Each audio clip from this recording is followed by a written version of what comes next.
Hello everyone, I am Mohammad Nizamul Wahed, Senior Teacher English, Sitagunda Government High School.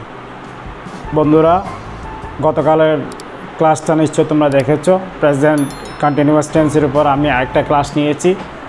তোমরা যদি না দেখে থাকো তাহলে ওই ক্লাসটা আগে দেখবে, তারপর সেকেন্ড পার্ট আজকে শুরু হচ্ছে।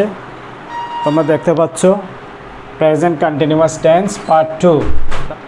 To express old feeling, we use present indefinite tense. But to express new feeling, we use present continuous tense. আমরা একটু এক্সাম্পলগুলো লক্ষ্য করি, তাহলে বুঝতে পারবো, বিষয়টা ক্লিয়ার হয়ে যাবে। I realize I made the wrong decision. I realize I made the wrong decision. আমি ভুল করেছিলাম, এটা আমি জানি। দ্যাট মিন্স এটা আমার এক্সপেরিয়েন্স আছে যে আমি এটা ভুল করেছিলাম। I am realising I made the wrong decision. এটা আমার আগের এক্সপেরিয়েন্স ছিল না, কিন্তু আমি কাজ করতে গেলাম, তখন আমি বোঝা শুরু করলাম যে না, আমার ডিসিশনটা ভুল হয়েছে। আই এম রিয়েলাইজিং, যেই বিষয়টা, যেই রিয়েলাইজিংটা নতুন শুরু হচ্ছে, সেই ক্ষেত্রে আমরা প্রেজেন্ট কন্টিনিউয়াস টেন্স ইউজ করব। আর যেই রিয়েলাইজেশনটার অভিজ্ঞতা আমার আগে থেকে ছিল, সেই ক্ষেত্রে আমরা ইউজ করব present indefinite. I realise, not realising. আরেকটা এক্সাম্পল দেখো, I find it difficult to work with him. তার সাথে কাজ করতে আমার কঠিন হয়, তার মানে তার সম্পর্কে আমার একটা অভিজ্ঞতা আছে। But I am finding it difficult to work with him. I am finding it difficult, আমি তার সাথে কাজ করতে স্বাচ্ছন্দ্য বোধ করছি না, কঠিন লাগছে আমার, তার সাথে আমার সময় ভালো যাচ্ছে না। I am finding difficult, that means new experience. আমি আগে জানতাম না সে কীরকম, কিন্তু যখনই কাজ করছি দেখি যে না, তার সাথে আমার হচ্ছে না। I am finding difficult to work with him. So আমরা একই ভার্ব দিয়ে কখন প্রেজেন্ট কন্টিনিউয়াস হবে, কখন প্রেজেন্ট ইনডিফিনিট হবে, যদি আমার অভিজ্ঞতাটা পুরাতন হয়, বোঝাটা আগে থেকেই থাকে, তাহলে সেই ক্ষেত্রে আমি করব প্রেজেন্ট ইনডিফিনিট। আর আমার যদি নতুন অভিজ্ঞতা, আমি বোঝা শুরু করছি, আমার উপলব্ধি করা শুরু করছি, আমি দেখতে পাচ্ছি যে উপলব্ধিটা হবে নতুন, সেই ক্ষেত্রে আমরা প্রেজেন্ট কন্টিনিউয়াস টেন্স ইউজ করব। ওকে বন্ধুরা, আজকের ক্লাস কিন্তু হবে ফরমেশন অফ সেন্টেন্স, বিভিন্ন ক্যাটাগরি, কীভাবে কোয়েশ্চেন করব, কীভাবে নেগেটিভ সেন্টেন্সে নিয়ে যাব, এসব বিষয়গুলোর উপর। ওকে বন্ধুরা, এখন আমরা দেখছি কীভাবে প্রেজেন্ট কন্টিনিউয়াস টেন্স স্ট্রাকচার তৈরি করতে হয়। এখানে সবচেয়ে ইম্পর্ট্যান্ট হচ্ছে সাবজেক্টের সাথে ভার্বটা কেমন হচ্ছে। প্রথমে খেয়াল করো, subject plus to be plus verb plus I N G. This is the structure of present continuous tense. Okay, I am working, I subject, am to be verb, working ভার্বের সাথে আইএনজি। ওয়ার্ক হচ্ছে verb, main verb, present form, যেটাকে আমরা বি1 verb বলি, তার সাথে I N G. Working verb plus I N G. তাহলে প্রেজেন্ট কন্টিনিউয়াস টেন্সের স্ট্রাকচার কি? Subject plus to be verb plus verb plus I N G. Okay, এবার আমরা একটা ছক দিয়েছি, এখানে আমরা 3 ধরনের বাক্য লিখেছি, positive, negative and question.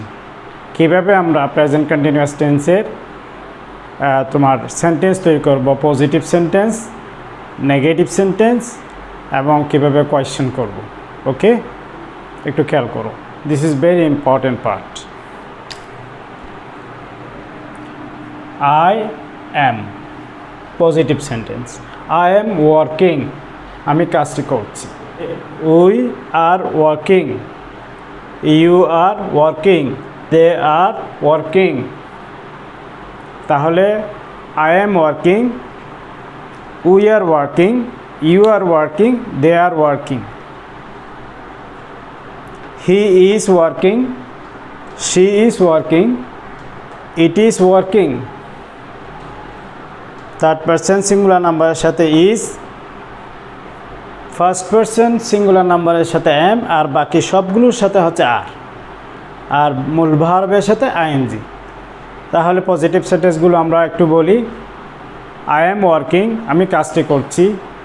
We are working, আমরা কাজটি করছি। ইউ আর ওয়ার্কিং, তুমি কাজটি করছো। দে আর ওয়ার্কিং, তারা কাজটি করছে। হি ইজ ওয়ার্কিং, সে কাজটি করছে। শি ইজ ওয়ার্কিং, সে কাজটি করছে। It is working, the mobile is working, the computer is working. Okay, এটি কাজটি করছে। এবার আমরা দেখব negative sentence. Okay,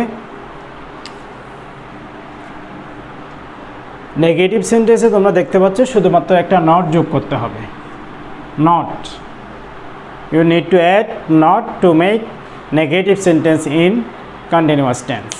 Okay, I am working, negative করলে হবে I am not working, আমি কাজটি করছি না। তারপর হবে we are not working, you are not working, they are not working, তারা কাজটি করছে না। they are not playing, they are not going to school, they are not eating, you are not eating, I am not eating, এগুলো সব negative sentence. he is not working, she is not working, it is not working।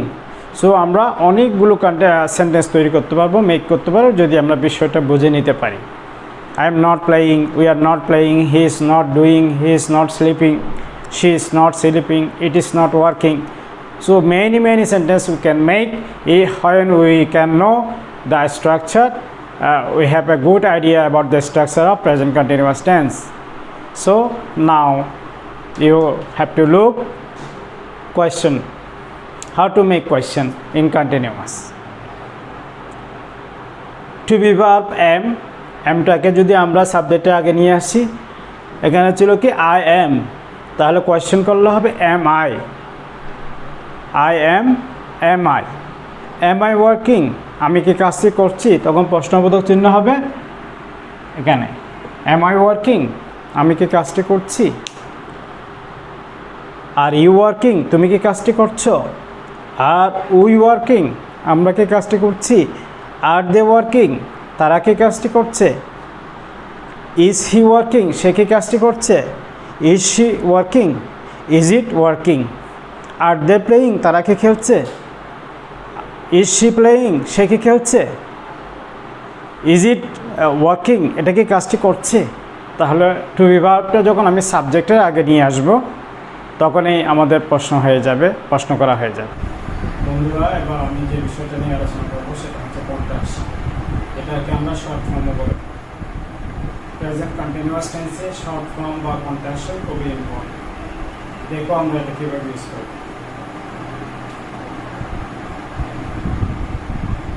Formal use, informal use. In, এটা আমরা সাধারণত official letter অথবা business লেটারে formally use করব।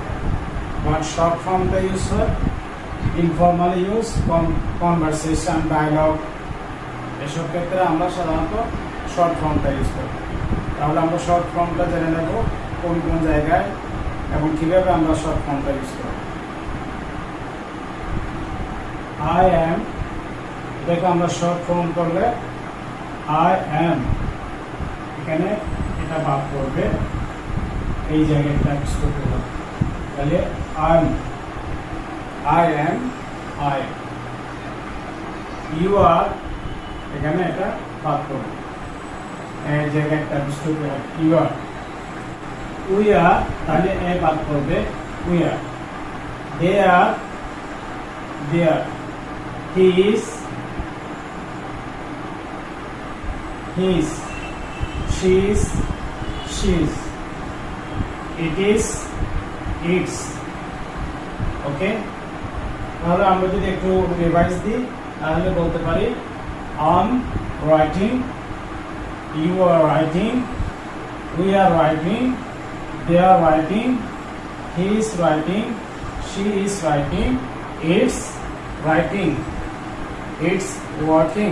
ওকে, okay, I am not. Negative form আমরা কীভাবে use করি কন্ট্রাকশনে সেটা দেখে নিই। I am not writing. You are not writing. We are not writing. They are not writing. এটাকে এভাবেও তোমরা লিখতে পারো, you aren't writing, we aren't writing, they aren't writing। ঠিক একইভাবে he is not writing, she is not writing, it is not working or it is not writing, he isn't writing, she isn't writing, it isn't working। তাহলে আমরা মোটামুটি short ফর্মগুলো জানলাম। Present continuous টেন্সে short ফর্মগুলো আমরা use করব কোন ক্ষেত্রে? যখন আমরা কোনো কনভারসেশন করব, কোনো ডায়লগ করব, ইনফর্মাল কথাবার্তা বা লিখব, সেসব ক্ষেত্রে আমরা কন্ট্রাকশনস বা শর্ট ফর্ম ইউজ করব। আর যেগুলো অফিসিয়াল আর বিজনেস লেটার, সেই ক্ষেত্রে আমাদেরকে ফর্মাল ইংলিশ আই এম এভাবে লিখতে হবে। বন্ধুরা, এটা ছিল প্রেজেন্ট কন্টিনিউয়াস টেন্সের পার্ট 2 ক্লাস।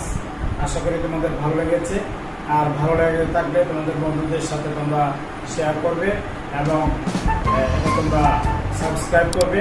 আর নেক্সট ক্লাসে থাকছে প্রেজেন্ট কন্টিনিউয়াস টেন্সের বাকি অংশ, সেখানে থাকবে তোমাদের কীভাবে আইএনজি যোগ হবে, কখন একটা ওয়ার্ডের শেষ অক্ষরটা ডাবল হবে, তারপরে অন্যান্য এক্সারসাইজগুলো তোমাদের জন্য প্রয়োজনীয় কিছু এক্সারসাইজ থাকবে তৃতীয় ক্লাসে। আশা করি সবাই দেখবে ইনশাআল্লাহ। 3টা ক্লাসের মাধ্যমে তোমাদের প্রেজেন্ট কন্টিনিউয়াস টেন্স তোমরা ভালো করে আয়ত্ত করে নিতে পারবে। আল্লাহ হাফেজ।